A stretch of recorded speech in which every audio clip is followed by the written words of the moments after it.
Alhamdulillahi Rabbil Alamin. Sallallahu wasallam ala al-mab'uthi rahmatan lil alamin. Wa ala alihi wa ashabihi wa man sara ala darbihi wa tamassaka bi sunnatihi ila yaumiddin. Ya ayyuhalladhina amanu taqullaha haqqa tuqatih wa la tamutunna illa wa antum muslimun. Fa inna asdaqal hadithi kitabullah wa khairal hadi hadi Muhammadin sallallahu alaihi wasallam. Syarrul umuri muhdatsatuha fa inna kulla muhdatsatin bid'ah wa kulla bid'atin dalalah wa kulla dalalatin finnar. Jemaah yang Allah muliakan, kita bersyukur kepada Allah atas nikmat yang selalu diberikan dan kita berharap kepada Allah menjadikan kita hamba-hamba yang bersyukur terhadap nikmat itu. Hari ini insyaallah kita akan masuk kepada majlis yang ke-13 dari Ushulus Sunnah karangan Al-Imam Ahlus Sunnah wal Jamaah Ahmad Ibn Hanbal rahimahullahu ta'ala. Dan hari ini insyaAllah kita akan masuk pada bait yang selanjutnya dari matan yang beliau tulis, yaitu beliau mengatakan wa anna Allah ta'ala yukallimul ibada yawmal qiyamah laysa bainahum wa bainahu turjumanu wal imanu bihi wat tasdiqu bihi. Kata beliau, di antara akidah Ahlus Sunnah wal Jamaah adalah beriman bahwasanya Allah Subhanahu wa taala akan berbicara dengan hamba-hambanya. Beriman bahwa Allah Subhanahu wa taala akan berbicara dengan hamba-hambanya pada hari kiamat. Tidak ada penerjemah antara Allah dengan mereka. Dan ini beliau sebutkan wal imanu bihi wat tasdiqu bihi. Dan hal ini merupakan hal yang wajib diimani dan harus dibenarkan dengan sepenuh hati. Kalau kita lihat, sebenarnya Al-Imam Ahmad Ibn Hanbal rahimahullah sebelumnya telah membahas permasalahan Allah berbicara atau kalamullah dalam masalah bahwa Al-Quran adalah bukan makhluk. Tetapi di sini beliau rahimahullah kembali menghadirkan poin terpisah tentang bahwasanya Allah Subhanahu wa taala berkalam. Dan apa yang beliau tulis di sini, yaitu di Ushulus Sunnah, ataupun disampaikan beliau di Ushulus Sunnah, ini adalah bukan tartib dari kejadian pada hari kiamat. Tetapi wallahu alam bissawab, mungkin hal itu beliau lihat dari urgennya poin-poin yang beliau hadirkan. Sehingga ketika beliau berbicara tentang Ushulus Sunnah, ketika masuk dalam poin akidahnya, beliau masuk dalam pembahasan beriman kepada takdir. Yang di situ beliau menjelaskan bahwa poin pertama dalam usul Ahlus Sunnah wal Jamaah adalah beriman kepada takdir. Wallahu a'lam bishawab, dimungkinkan karena hal itu adalah yaitu fitnah tentang takdir terjadi di masa para sahabat ridwanullah alaihim ajma'in, ketika ada orang mengingkari takdir. Kemudian kenapa beliau juga sebutkan sebelumnya, sebelum pembahasan tentang ru'yah, melihat Allah, sebelum pembahasan tentang mizan, beliau berbicara tentang Al-Quran kalamullah, bukan makhluk. Wallahu a'lam bishawab. Mungkin minimal ada dua alasan kenapa beliau hadirkan itu. Pertama adalah karena fitnah khalqul Quran, menyatakan bahwa Al-Quran adalah makhluk, itu adalah salah satu fitnah terbesar yang sempat terjadi di kehidupan kaum muslimin. Dan beliau sendiri yang mengalami fitnah tersebut.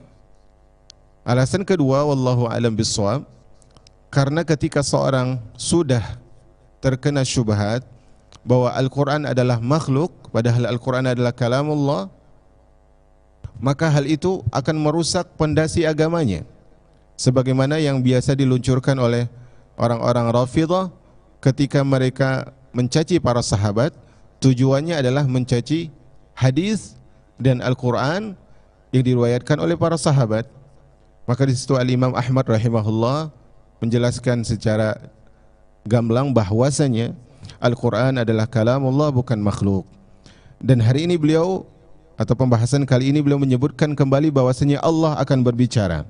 Sebagaimana hadis Nabi SAW yang dikeluarkan oleh Al-Imam Bukhari, Muslim, Imam Ahmad dan yang lainnya, Nabi SAW bersabda, "Ma minkum min ahadin", tidak ada salah seorang pun di antara kalian, illa sayukallimuhu rabbuhu, melainkan dia akan diajak bicara oleh Allah, oleh Rabbnya subhanahu wa ta'ala. Laisa bainahu wa bainahu turjuman, tidak ada penerjemah antara hamba tersebut dengan Allah subhanahu wa ta'ala. Wala hijab yahjibuhu, dan tidak pula ada hijab pembatas yang membatasi keduanya. Maka di sini dalil ini jelas menegaskan bahwa Allah subhanahu wa ta'ala berbicara. Pada asalnya kalamullah itu adalah sifat zatiyahnya Allah subhanahu wa ta'ala. Maksud sifat zatiyah adalah bahwasanya Allah subhanahu wa ta'ala sejak awal memang berbicara, sebagaimana pembicaraan Allah kepada malaikat dan iblis ketika Allah hendak menciptakan khalifah, menciptakan Adam. Bagaimana Allah berbicara kepada Adam dan Hawa, bagaimana Allah berbicara kepada malaikat, bagaimana Allah berbicara kepada Musa alaihi salam, kepada Nabi kita Muhammad alaihi salatu wassalam. Pada asalnya dia adalah sifat zatiyahnya Allah subhanahu wa ta'ala, tetapi dia juga masuk dalam sifat fi'liyahnya Allah subhanahu wa ta'ala dengan sebuah penisbatan bahwasanya Allah subhanahu wa ta'ala akan berbicara kepada siapa yang Allah kehendaki, kapanpun Allah inginkan dan bagaimanapun Allah inginkan, dan dengan bahasa apapun yang Allah inginkan. Maka di sini sifat ini Allah subhanahu wa ta'ala berbicara adalah sifat kalau dihilangkan dari Allah subhanahu wa ta'ala maka dia merupakan aib bagi Allah subhanahu wa ta'ala. Maka yang diantara yang pertama yang mengingkari sifat kalam bagi Allah subhanahu wa ta'ala adalah Jahmiyah. Kemudian masuk diantara itu Mu'tazilah dan sebagian, dan ini masuk juga dalam akidah Khawarij yang menafikan bahwa Allah subhanahu wa ta'ala akan berbicara dengan hamba-hambanya. Maka di sini Al-Imam Ahmad rahimahullah menyebutkan wal imanu bihi wat tasdiqu bihi. Maka yang wajib adalah beriman dan yang wajib adalah membenarkan bahwa Allah subhanahu wa ta'ala akan berbicara.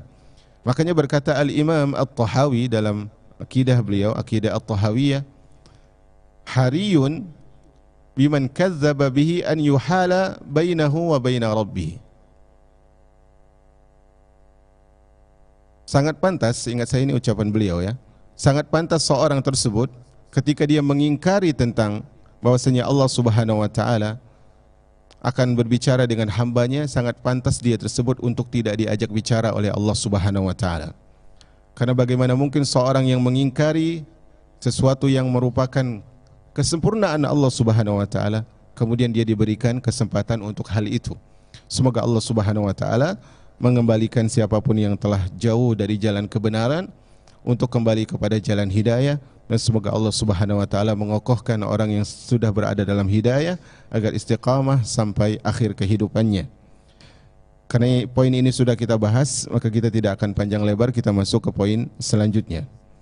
Selanjutnya Al-Imam Ahmad bin Hanbal rahimahullah, beliau menyebutkan wal imanu bil haud. Selanjutnya adalah beriman dengan haud, dengan telaganya Nabi sallallahu alaihi wasallam. Wa anna li Rasulillah sallallahu alaihi wasallam haudan yaumal qiyamah. Dan bahwasanya Allah subhanahu wa ta'ala memiliki haud, telaga pada hari kiamat. Taridu alaihi ummatuhu, yang pada hari kiamat umatnya akan mendatangi telaga itu. Arduhu mislu tulihi, lebarnya sama seperti panjangnya. Masirata syahrin, yaitu seluas atau sepanjang selebar perjalanan 1 bulan. Dan para ulama mengukur hal ini dengan berjalan kaki atau menunggang unta. Aniyatuhu ka'adadi nujumis sama ala ma sahhat bihil akhbaru min ghairi wajhin. Sedangkan jumlah gelas pada telaga Nabi SAW itu seperti jumlah bintang di langit, sesuai dengan kabar yang sahih dari Nabi SAW dengan banyak jalurnya. Umat al-Islam yang dirahmati oleh Allah subhanahu wa ta'ala, ini adalah salah satu akidah yang sering disampaikan oleh ahlu sunnah wal jamaah, karena dalam hal ini banyak juga firqah yang mengingkari tentang telaga, bahwasanya di antara usul akidah ahlu sunnah wal jamaah adalah meyakini adanya haud. Dan ini adanya haud adalah tasyrif takrim, penghormatan Allah Subhanahu wa taala kepada Nabi sallallahu alaihi wasallam, dan dia adalah sebuah nikmat yang sangat besar kepada orang-orang beriman. Karena hari tersebut adalah hari yang sangat genting ketika seorang hamba, ketika banyak hamba bercucuran keringat, bahkan di antara mereka ada yang tenggelam dengan keringat mereka. Maka telaga Nabi sallallahu alaihi wasallam, kalau kita lihat penjelasan para ulama, hadis-hadis yang berbicara tentang telaga Nabi sallallahu alaihi wasallam itu adalah hadis mutawatir yang diriwayatkan dari jumlah yang banyak di setiap jenjang atau tingkatan sanadnya. Lebih dari 30 hadis, bahkan sebagian menyebutkan lebih dari 40 hadis berbicara tentang telaga Nabi sallallahu alaihi wasallam. Sebagaimana hal ini juga disebutkan oleh Al-Imam Ibnu Qayyim. Beliau juga menyebutkan, di antara yang menyebutkan juga adalah Al-Imam Ibnu Katsir rahimahullahu taala, tentang jumlah hadis yang mutawatir berbicara tentang telaga Nabi sallallahu alaihi wasallam. Dan Nabi sallallahu alaihi wasallam ketika menyebutkan tentang jumlah telaga, terkadang Nabi SAW menyebutkan panjang dan lebar. Terkadang Nabi SAW menyebutkan dari daerah ini sampai daerah itu. Contohnya ketika Nabi SAW menyebutkan qadru haudi kama baina Ailah wa San'a. Luas dari atau panjang dari telagaku adalah jarak antara Ailah, salah satu daerah yang dulu berada di negeri Syam, kemudian jaraknya sampai kepada San'a, berada di Yaman. Dan hal ini kalau kita lihat dengan hadis yang lain, nanti Nabi SAW juga menyebutkan dari San'a, Madinah dan seterusnya, maka itu akan dilihat ada perbedaan panjang dan luas tentunya. Tetapi para ulama ketika menyebutkan hal itu adalah gambaran Nabi SAW tentang telaga saja. Yang jelas adalah Nabi SAW menyebutkan panjangnya sama seperti lebarnya. Panjangnya sama seperti lebarnya. Dan Nabi SAW menyebutkan bahwasanya perjalanan ketika ingin menembus panjang telaga tersebut dan lebar telaga tersebut, masing-masingnya adalah masirata syahrin, yaitu perjalanan 1 bulan. Sekali lagi dia bukan tunggangan kuda, tetapi adalah perjalanan kaki atau naik unta, sebagaimana disebutkan oleh para ulama. Dan Nabi SAW menyebutkan fiha mizrabani yansaibani minal jannati min waraq. Di telaga Nabi SAW tadi sifatnya adalah dia apa itu? Kubus ya, persegi 4 gitu. Kemudian di antara sifatnya adalah dia tadi perjalanan satu bulan luasnya. Kemudian di antara sifat telaga Nabi SAW memiliki 2 aliran. Alirannya dari sungai surga. Allahu a'lam, bisa jadi itu adalah juga dari Al-Kautsar. Dan aliran air tersebut kata Nabi SAW min waraq, terbuat dari perak. Jadi apa bahasanya itu? Apa aliran itu? Ya, aliran yang mengalirkan ke haud tersebut lah ya. Dalam riwayat lain disebutkan wazahabin, dan terbuat dari emas. Jadi ada 2 saluran yang mengarah ke telaga Nabi SAW. Abyadu minal laban, warna airnya tersebut lebih putih daripada susu. Dalam riwayat lain disebutkan wa abradu minas salad, yaitu lebih dingin atau lebih segar daripada salju, daripada es. Wa ahla minal asal, dan rasanya lebih manis daripada madu. Fiha abarik adadu nujumis sama, di dalamnya terdapat bejana-bejana atau terdapat gelas-gelas yang jumlahnya tersebut seperti jumlah bintang di langit. Maka di sini keistimewaan tentunya ketika disebutkan ahla minal laban, kemudian abrad minas salad, kemudian juga ahla minal asal, abyadu minal laban, itu adalah keistimewaan yang diberikan kepada seorang yang bisa hadir di situ. Yang mana kata Nabi SAW, man marra bihi syarib, siapa yang melewati telaga tersebut, dia akan minum darinya. Siapa yang berhasil melewati telaga itu, dia akan minum darinya. Wa man syariba lam yazma abada. Dan siapa yang bisa minum, selamanya dia tidak akan haus. Berarti di sini para ulama menyebutkan, dan ini wallahu alam pendapat yang lebih kuat adalah bahwa telaga Nabi SAW itu sebelum ditimbangnya amal. Telaga Nabi SAW sebelum proses penimbangan amal.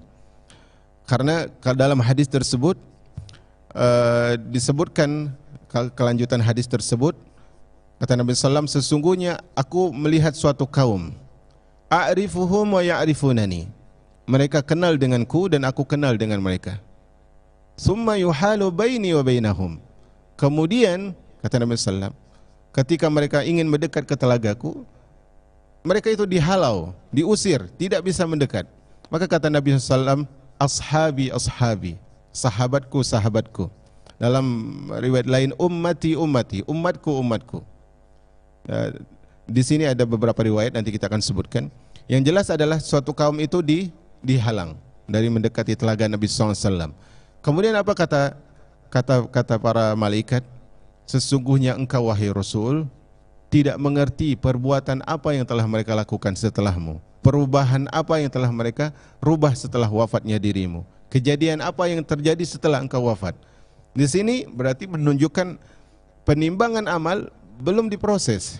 Karena itu Nabi SAW tidak tahu apa yang menyebabkan mereka tersebut diusir dari telaga Nabi SAW. Dan karena Nabi SAW tidak mengetahui hal gaib tentunya, maka yang rajih dari dua pendapat para ulama, haud adalah sebelum penimbangan amal. Nah, jamaah yang dirahmati oleh Allah Subhanahu wa taala, kemudian apakah setiap nabi memiliki telaga? Maka Allah wallahu alam bisawab, sejauh ini yang kita condong adalah setiap nabi memiliki telaga. Setiap nabi adalah memiliki telaga. Inna likulli nabiyyin hawda. Semua nabi itu memiliki telaga, kata Nabi sallallahu alaihi wasallam. Wa innahum yatabahuna yaumal qiyamah ayyuhum aktsaru wariduha. Dan sesungguhnya setiap nabi tersebut pada hari kiamat akan saling berbangga siapa yang paling banyak dikunjungi telaganya. Maka di sini menunjukkan bahwasanya setiap nabi memiliki telaga. Hadis ini seingat saya dihasankan atau disahihkan oleh Syekh Albani. Kemudian sebagian para ulama menyebutkan kecuali satu nabi yang tidak punya telaga, yaitu Nabi Saleh alaihi salam, dengan hujjah mereka bahwasanya Nabi Saleh, telaganya Nabi Saleh itu sudah dialihkan dengan untanya beliau. Untanya Nabi Saleh, mukjizat yang dihadirkan di tengah kaumnya. Maka Allahu a'lam bishawab, Nabi Saleh tetap memiliki telaga. Karena Nabi SAW menyebutkan inna likulli, sesungguhnya bagi setiap nabiyin, bagi setiap nabi haudha, telaga. Maka wallahu a'lam beliau tetap memiliki telaga. Karena sesuatu yang sudah disebutkan kul, setiap atau masing-masing itu tidak, selama tidak ada yang memalingkan dengan dalil yang kuat, maka dia tidak bisa dikeluarkan dari dalil tersebut. Kemudian tentang masalah apakah telaga Nabi yaitu haud itu sama dengan Al-Kautsar yang disebutkan inna a'tayna kal kautsar. Karena ada silang pendapat di antara para ulama tentang hal ini. Sebagian menyebutkan bahwa dia adalah hal yang sama antara telaga Nabi SAW dan Al-Kautsar. Maka coba kita lihat dalil yang ada. Nabi SAW bersabda, ini adalah hadis yang diriwayatkan oleh Al-Imam Muslim dalam kitab salat. Beliau menyebutkan, itu di hadis nomor 400, beliau menyebutkan innahu nahrun, ini tentang Al-Kautsar ya. Innahu nahrun wa'adanihi Rabbi azza wa jal. Sungguhnya Al-Kautsar tersebut adalah sungai yang Allah Subhanahu wa taala janjikan kepadaku. Alaihi khairun katsir. Di dalam Al-Kautsar terdapat banyak kebaikan. Wa haudun taridu alaihi ummati yaumal qiyamah. dan dia adalah haud, ya, adalah haud yang umatku akan datang padaku pada hari kiamat. Di sini disebutkan oleh Syekh Falah Mundakar, beliau sebutkan, atau Munkadar, beliau sebutkan, wal qaidah annal mutlaq yuhmalu 'ala al muqayyad. Kaidah dalam agama kita, sesuatu yang masih global itu dibawa ke sesuatu yang sudah ditentukan atau sudah di muqayyad. Wa aktsaru riwayat bayyanat anna al-haud yakunu yaumal qiyamah qabla duhulil jannah, qabla duhuli ahlul jannati al-jannata. Kata beliau, kalau kita lihat tadi dalil tentang Kausar tadi, seperti Nabi menyebutkan bahwa Kausar adalah telaga. Kata Nabi sallallahu alaihi wasallam apa tadi? Huwa haudun taridu alaihi ummati yaumal qiyamah. Dia adalah telaga yang umatku akan mendatanginya pada hari kiamat. Tapi kalau kita bawa riwayat lain, ini kan dalilnya mutlak ya. Kalau kita lihat dalil-dalil yang lain menyebutkan bahwasanya haud tersebut tadi terjadi sebelum penduduk surga masuk ke dalam surga. Sebelum penduduk surga masuk ke dalam surga, dan sebelum penduduk neraka masuk ke dalam neraka. Maka kalau kita lihat juga dalil tadi, kita balik lagi, Nabi SAW sebutkan hal itu adalah terjadi pada hari kiamat. Tentunya hari kiamat itu adalah hari yang sangat lama ya, menurut perhitungan hari kiamat berbeda dengan perhitungan dunia. Maka kalau kita lihat dalil yang lain menyebutkan Al-Kautsar itu adanya di Jannah. Al-Kautsar itu adanya di Jannah. Maka di situ para ulama sebagian mereka menyebutkan bahwasanya berbeda antara telaga dengan Al-Kautsar. Hanya saja Al-Kautsar, hanya saja telaga tersebut mata airnya dari surga Allah Subhanahu wa taala. Wallahu alam bissawab. Kemudian kita lihat dalam masalah lafaz yang berbeda dari hadis telaga. Ketika Nabi SAW menyebutkan inni faradtukum alal haud, aku mendahului kalian di telaga. Kemudian Nabi SAW menyebutkan ada orang-orang yang terusir ketika ingin mendekati telaga tersebut, terhalau mereka, tidak bisa mendekat. Di antara lafaz yang Nabi ucapkan adalah ashabi, ashabi. Mereka adalah sahabatku, mereka adalah sahabatku. Nah, di sini hadis ini atau riwayat ini khususnya bagi orang-orang Rafidhah digunakan untuk mencela para sahabat.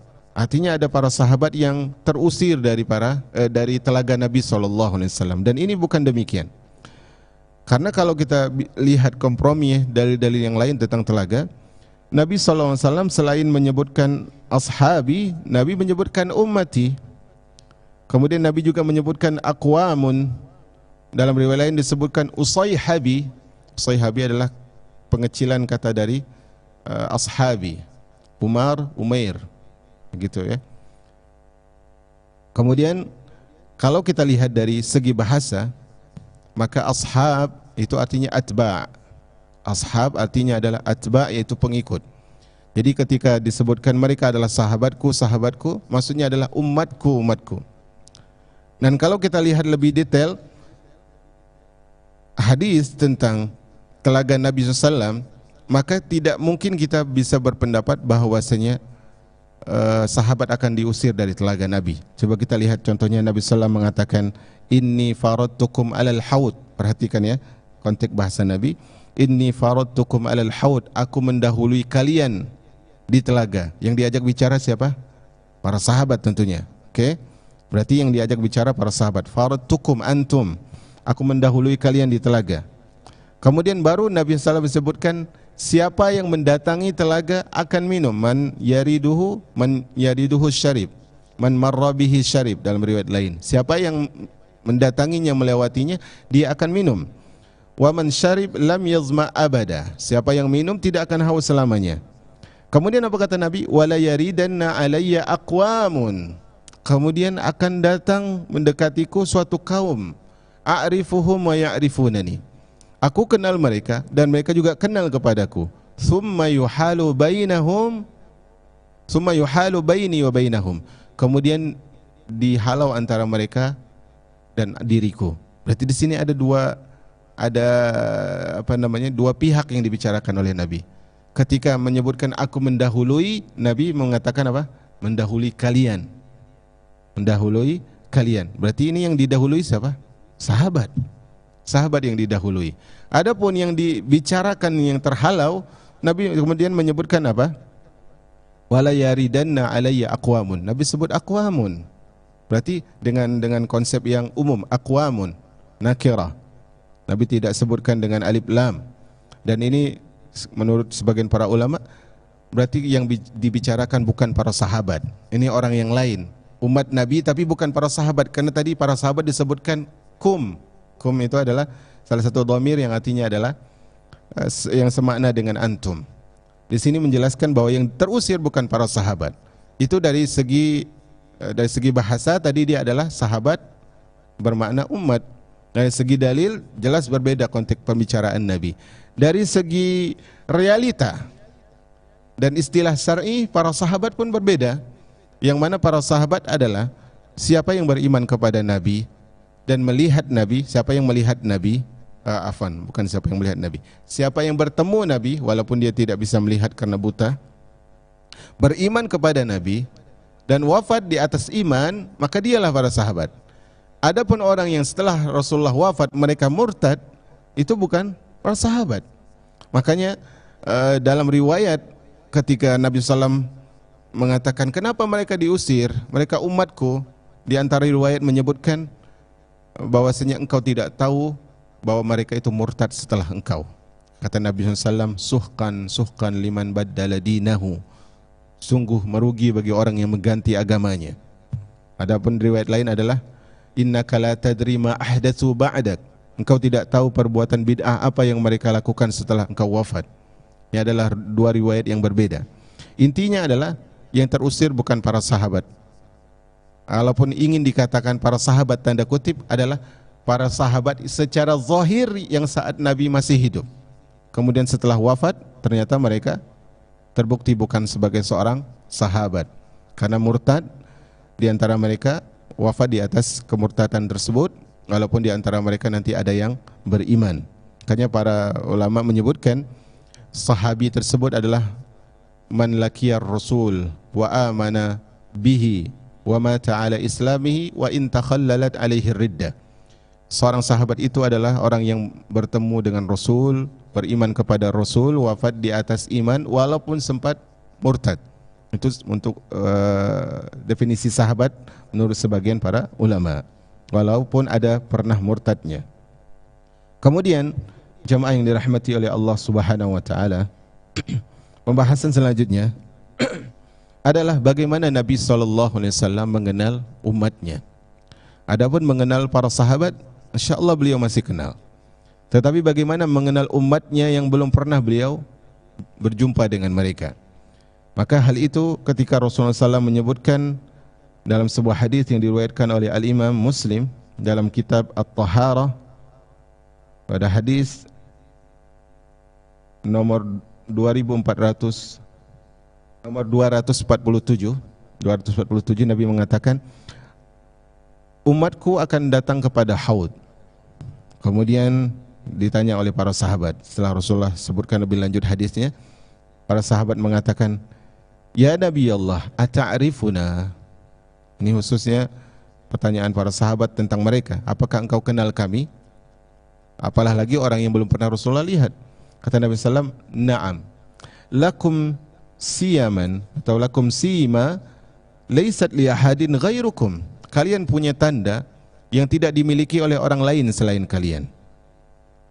Kata Nabi SAW, tariduna alayya ghurran muhajjalin min atharil wudu. Kalian akan datang ke telagaku dengan tanda yang membekas, yang bersinar karena bekas wudu. Wala yusaddanna anni ta'ibatun minkum. Dan sebagian dari kalian, ini tidak mungkin kan para sahabat, ini pastinya orang-orang yang keluar dari kaidah para sahabat. Dalam artian keluar dari definisi para sahabat maksudnya. Sebagian di antara kalian, sekelompok dari kalian, Taifah itu dia lebih kecil dari firqah ya. Taifah dia lebih kecil dari firqah. Firqah itu kelompok, Taifah juga kelompok, hanya saja Taifah dia kelompok yang jumlahnya lebih kecil dari firqah. Fala yasiluna fa aqulu ya rabbi haula'i min ashabi. Mereka terhalau, kemudian aku katakan, ya Allah, mereka adalah sahabatku. Maka para sahabat fayujibuni malakun, kata Nabi sallam, malaikat menjawabku, wa hal tadri ma ahdatsu ba'dak. Wahai Muhammad, tidakkah engkau tahu apa yang telah terjadi, yang telah mereka perbuat dari kebid'ahan setelah engkau wafat? Maka di sini tandanya adalah dengan bekas wudu. Makanya Nabi SAW ketika ada salah seorang sahabat yang selalu menyiapkan tempat wudu Nabi SAW, selain dari Anas bin Malik radhiyallahu anhu, Rasulullah ingin membalas jasa orang yang berbuat baik kepada beliau. Kata Nabi SAW, mintalah sesuatu. Maka sahabat ini mengatakan, as'alu murafaqataka fil jannah. Wahai Rasulullah, aku ingin dan aku meminta agar bisa bersamamu di surga. Kata Nabi SAW, minta doa yang lain, karena itu di luar kuasanya Nabi SAW. Dia mengatakan, wahai Rasulullah, tidak ada permintaan lain kecuali itu, sampai 3 kali. Apa kata Nabi SAW? A'inni ala zikrika bikasrati sujud. Tolonglah aku untuk mewujudkan impianmu itu dengan banyak sujud, dengan banyak salat. Dan salat tidak terpisahkan dari wudu. Salat tidak terpisahkan dari wudu. Makanya salah satu amalan yang merupakan ciri khas sahabat Bilal ibn Rabah radhiyallahu anhu adalah setiap selesai salat, setiap berhadas beliau berwudu, kemudian beliau salat radhiyallahu taala anhu. Kemudian ini tadi sudah saya jelaskan sebenarnya, tapi kita sampaikan lagi, adalah kapan, di mana posisi haud tersebut. Posisi haud tersebut. Imam Ahmad, kalau kita lihat tadi saya sebutkan ya, dalam kitab ini beliau sebelumnya menyebutkan tentang ru'yah, melihat Allah. Kemudian beliau sebutkan tentang mizan, tentang hari kiamat. Kemudian beliau sebutkan tentang tadi apa? Allah berbicara. Itu pelengkap dari kalamullah. Al-Quran adalah kalamullah. Kemudian tentang haud, tentang telaga Nabi SAW. Kemudian setelah ini tentang syafa'ah. Setelah ini tentang syafa'ah. Kemudian baru fitnah Al-Masih, Ad-Dajjal, nuzul Isa, turunnya Isa. Dan beliau tidak, sekali lagi beliau tidak membuat dengan tartib di sini. Beliau tidak membuat secara tersusun. Jadi kejadian yang terjadi pada hari kiamat bukan berdasarkan urutan kitab beliau. Memang beliau tidak menyusun secara tertib kejadian tersebut. Tapi kalau kita lihat ucapan para ulama, di antaranya Imam Qurtubi, beliau mengatakan, Qala Abul Hasan Al-Qabisi, berkata Abul Hasan Al-Qabisi, was-sahih anna al-haud qabla qultu wal ma'na yaqtadihi fa inna an-nasa yukhrajuna attashan min kuburihim kama taqaddam fa yuqaddam qabla as-sirat wal mizan wallahu a'lam bis-shawab. Kata Abul Hasan Al-Qabisi, sebagaimana riwayat Imam Qurtubi, bahwasanya haud tersebut adalah sebelum sirat, sebelum mizan. Sebelum sirat, sebelum mizan, berarti sebelum ditimbangkan amal tadi. Karena sebagian ulama menyebutkan dia setelah sirat. Dia setelah sirat. Adapun para ulama yang membantah kalau haud setelah sirat, kan sirat itu di atas neraka jahanam. Kemudian orang yang melewati sirat adalah orang yang dia terbebas dari terjatuh di dalam neraka tadi, kan begitu. Walaupun nanti di sana nanti ada, setelah sirat ada qantara. Nah, kalau ternyata haud setelah sirat, akan tidak terlihat orang-orang yang berbuat bid'ah tadi, karena udah jatuh dulu, kan begitu. Kalau mereka dihukum, maka yang lebih kuat, kata Abul Hasan Al-Qabisi, dia adalah sebelum sirat dan sebelum mizan, dengan hadis yang kita jelaskan tadi. Wa qala qaumun, sebagian berkata, la'alla an yakuna lin nabi sallam haudhan. Bisa jadi, kata mereka, Nabi punya 2 telaga, haudun fil mauqib. Telaga yang pertama itu adalah telaga yang di proses mahsyar, wa haudun ba'da sirat. Yang kedua adalah telaga setelah sirat, wallahu a'la wa a'lam. Ini pendapat sebagian para ulama, tetapi kalau saya lihat beberapa referensi dari pembahasan ini banyak yang merojihkan dia tetap dia adalah sebelum proses penimbangan amal dan tentunya sebelum sirat. Wallahu alam bissawab. Inilah jamaah yang dirahmati oleh Allah Subhanahu wa taala. Terakhir dari setelah ini nanti kita bahas adab kubur dulu ya, baru nanti syafaat. Terakhir adalah kalau kita lengkapi hadis tadi, satu-satunya cara untuk mendatangi telaga Nabi SAW adalah istiqamah di atas dua syahadat. Istiqamah di atas dua syahadat. Karena riwayat yang menyebutkan adalah kenapa mereka dihalangi, di antara riwayat berbunyi engkau tidak tahu bahwa mereka murtad setelahmu. Riwayat yang lain menyebutkan engkau tidak tahu perbuatan baru apa dalam agama, artinya bid'ah yang mereka perbuat setelahmu. Adapun murtad itu jelas sangat erat kaitannya dengan tauhid la ilaha illallah, walaupun juga berkaitan dengan tauhid Muhammad Rasulullah, yaitu syahadat Muhammad Rasulullah. Adapun bid'ah dalam urusan agama berkaitan dengan syahadah Muhammad Rasulullah SAW.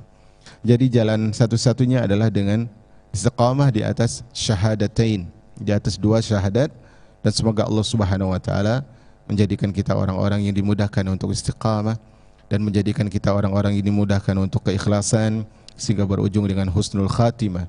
Sekira demikian pertemuan pertama setelah jeda. Semoga Allah Subhanahu wa taala berikan taufik kepada kita untuk menjalankan hidayah dan untuk amanah dalam menjaga hidayah, sehingga Allah Subhanahu wa taala jadikan kita orang yang bisa mendatangi telaga Nabi alaihi salatu wassalam. Subhanakallahumma wa bihamdika asyhadu an la ilaha illa ant astaghfiruka wa atubu ilaik. Assalamualaikum warahmatullahi wabarakatuh.